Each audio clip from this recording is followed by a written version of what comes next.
Is it true that when text and reality collide, reality sometimes has to give way? Isn't it just a common but exaggerated slander of bureaucratic systems? Most bureaucrats, whether serving Pharaoh or Mao Zedong, were reasonable people, and surely would have made the following argument: we use writing to describe the reality of fields, canals and granaries. If the description is accurate, we make realistic decisions. If the description is inaccurate, it causes famines and even rebellions. Then we, or the administrators of some future regime, learn from the mistake, and strive to produce more truthful descriptions. So over time, our documents are bound to become ever more precise. That's true to some extent, but it ignores an opposite historical dynamic. As bureaucracies accumulate power, they become immune to their own mistakes. Instead of changing their stories to fit reality, they can change reality to fit their stories. In the end, external reality matches their bureaucratic fantasies, but only because they forced reality to do so.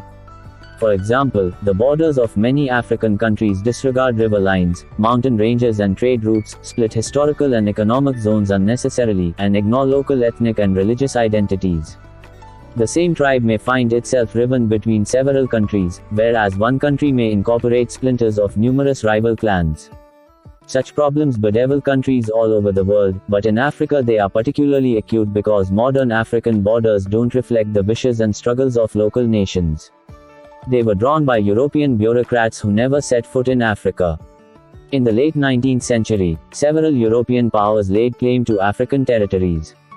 Fearing that conflicting claims might lead to an all-out European war, the concerned parties got together in Berlin in 1884 and divided Africa as if it were a pie. Back then, much of the African interior was terra incognita to Europeans. The British, French and Germans had accurate maps of Africa's coastal regions, and knew precisely where the Niger, the Congo and the Zambezi empty into the ocean. However, they knew little about the course these rivers took inland, about the kingdoms and tribes that lived along their banks, and about local religion, history and geography. This hardly mattered to the European diplomats. They took out an empty map of Africa, spread it over a well-polished Berlin table, sketched lines here and there, and divided the continent between them. When the Europeans penetrated the African interior, armed with the agreed-upon map, they discovered that many of the borders drawn in Berlin hardly did justice to the geographic, economic and ethnic reality of Africa. However, to avoid renewed clashes, the invaders stuck to their agreements, and these imaginary lines became the actual borders of European colonies.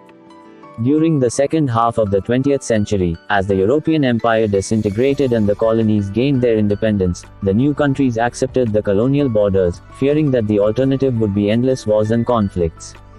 Many of the difficulties faced by present-day African countries stem from the fact that their borders make little sense. When the written fantasies of European bureaucracies encountered the African reality, reality was forced to surrender. 5 The modern educational system provides numerous other examples of reality bowing down to written records. When measuring the width of my desk, the yardstick I am using matters little.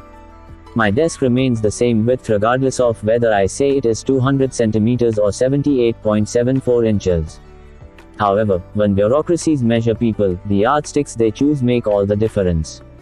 When schools began assessing people according to precise marks, the lives of millions of students and teachers changed dramatically. Marks are a relatively new invention. Hunter-gatherers were never marked for their achievements, and even thousands of years after the agricultural revolution, few educational establishments used precise marks. A medieval apprentice cobbler did not receive at the end of the year a piece of paper saying he has got an A on shoelaces but a C- on buckles. An undergraduate in Shakespeare's day left Oxford with one of only 2 possible results: with a degree, or without one. Nobody thought of giving one student a final mark of 74 and another student 88, only the mass educational systems of the industrial age began using precise marks on a regular basis. Since both factories and government ministries became accustomed to thinking in the language of numbers, schools followed suit. They started to gauge the worth of each student according to his or her average mark, whereas the worth of each teacher and principal was judged according to the school's overall average. Once bureaucrats adopted this yardstick, reality was transformed. Originally, schools were supposed to focus on enlightening and educating students, and marks were merely a means of measuring success.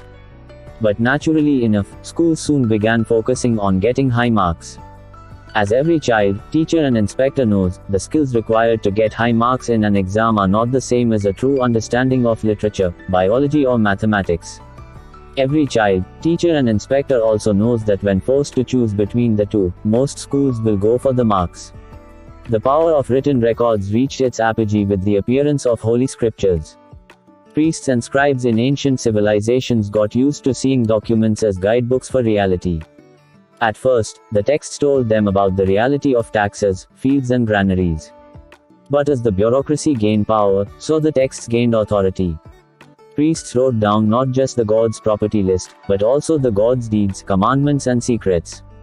The resulting scriptures purported to describe reality in its entirety, and generations of scholars became accustomed to looking for all the answers in the pages of the Bible, the Quran or the Vedas. In theory, if some holy book misrepresented reality, its disciples would sooner or later find it out, and the text would lose its authority. Abraham Lincoln said you cannot deceive everybody all the time.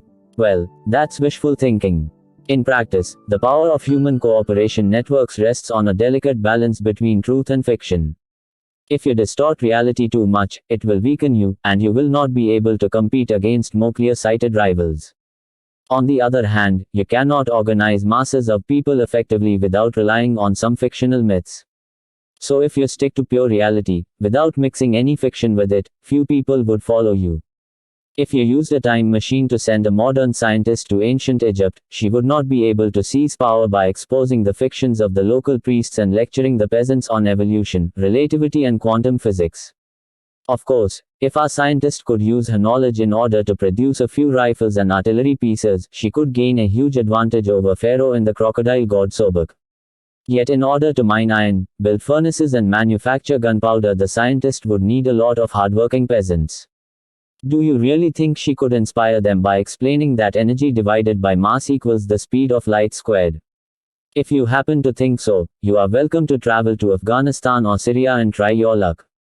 Really powerful human organizations, such as Pharaonic Egypt, Communist China, the European Empire and the modern school system, are not necessarily clear-sighted. Much of their power rests on their ability to force their fictional beliefs on a submissive reality. That's the whole idea of money, for example. The government takes worthless pieces of paper, declares them to be valuable and then uses them to compute the value of everything else. The government has enough power to force citizens to pay taxes using these pieces of paper, so the citizens have no choice but to get their hand on at least some bills. The bills consequently become really valuable, the government officials are vindicated in their beliefs, and since the government controls the issuing of paper money, its power grows. If somebody protests that these are just worthless pieces of paper, and behaves as if they are only pieces of paper, he won't get very far in life. The same thing happens when the educational system declares that matriculation exams are the best method to evaluate students. The system has enough authority to influence acceptance conditions to colleges, government offices and private sector jobs. Students therefore invest all their efforts in getting good marks.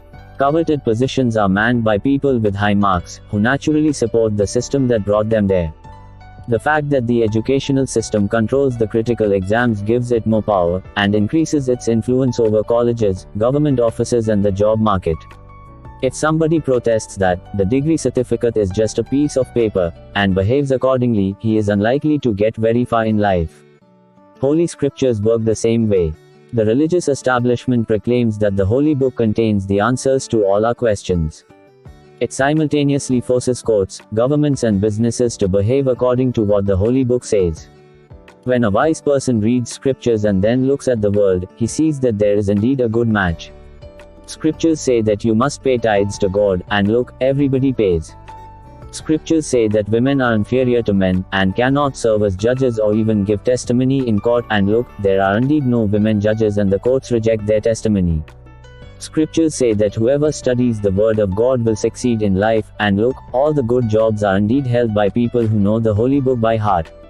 Such a wise person will naturally begin to study the Holy Book, and because he is wise, he will become a scriptural pundit. He will consequently be appointed a judge. When he becomes a judge, he will not allow women to bear witness in court, and when he chooses his successor, he will obviously pick somebody who knows the Holy Book well. If someone protests that this book is just paper, and behaves accordingly, such a heretic will not get very far in life. Even when scriptures mislead people about the true nature of reality, they can nevertheless retain their authority for thousands of years.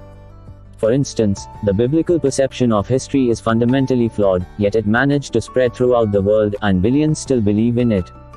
The Bible peddled a monotheistic theory of history, which says that the world is governed by a single powerful deity, who cares above all else about me and my doings. If something good happens, it must be a reward for my good deeds. Any catastrophe must surely be punishment for my sins. Thus the ancient Jews believed that if they suffered from drought, or if King Nebuchadnezzar of Babylonia invaded Judea and exiled its people, surely these were divine punishments for their own sins. And if King Cyrus of Persia defeated the Babylonians and allowed the Jewish exiles to return home and rebuild Jerusalem, God in His mercy must have heard their remorseful prayers. The Bible doesn't recognize the possibility that perhaps the drought resulted from a volcanic eruption in the Philippines, that Nebuchadnezzar invaded in pursuit of Babylonian commercial interests, and that King Cyrus had his own political reasons to favor the Jews. The Bible accordingly shows no interest whatsoever in understanding the global ecology, the Babylonian economy, or the Persian political system. Such self-absorption characterizes all humans in their childhood. Children of all religions and cultures think they are the center of the world, and therefore show little genuine interest in the conditions and feelings of other people. That's why divorce is so traumatic for children. A 5-year-old cannot understand that something important is happening for reasons unrelated to him.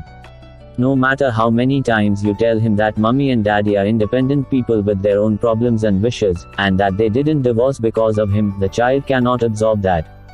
He is convinced that everything happens because of him. Most people grow out of this infantile delusion. Monotheists hold on to it till the day they die. Like a child thinking that his parents are fighting because of him, the monotheist is convinced that the Persians are fighting the Babylonians because of him. Already in biblical times, some cultures had a far more accurate perception of history.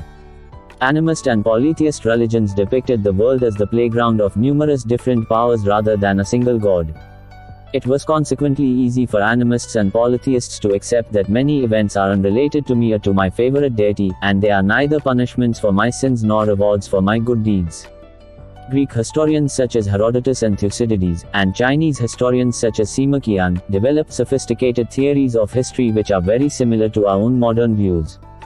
They explained that wars and revolutions break out due to a plethora of political, social and economic factors. People may fall victim to a war for no fault of their own. Accordingly, Herodotus showed keen interest in understanding Persian politics, while Sima Qian was very concerned about the culture and religion of barbarous steppe people. 7 Present-day scholars agree with Herodotus and Sima Qian rather than with the Bible. That's why all modern states invest so much effort in collecting information about other countries, and in analyzing global ecological, political and economic trends. When the US economy falters, even evangelical Republicans sometimes point an accusing finger at China rather than at their own sins. Yet even though Herodotus and Thucydides understood reality much better than the authors of the Bible, when the two worldviews collided, the Bible won by a knockout. The Greeks adopted the Jewish view of history, rather than vice versa. 1,000 years after Thucydides, the Greeks became convinced that if some barbarian horde invaded, surely it was divine punishment for their sins. No matter how mistaken the biblical worldview was, it provided a better basis for large-scale human cooperation.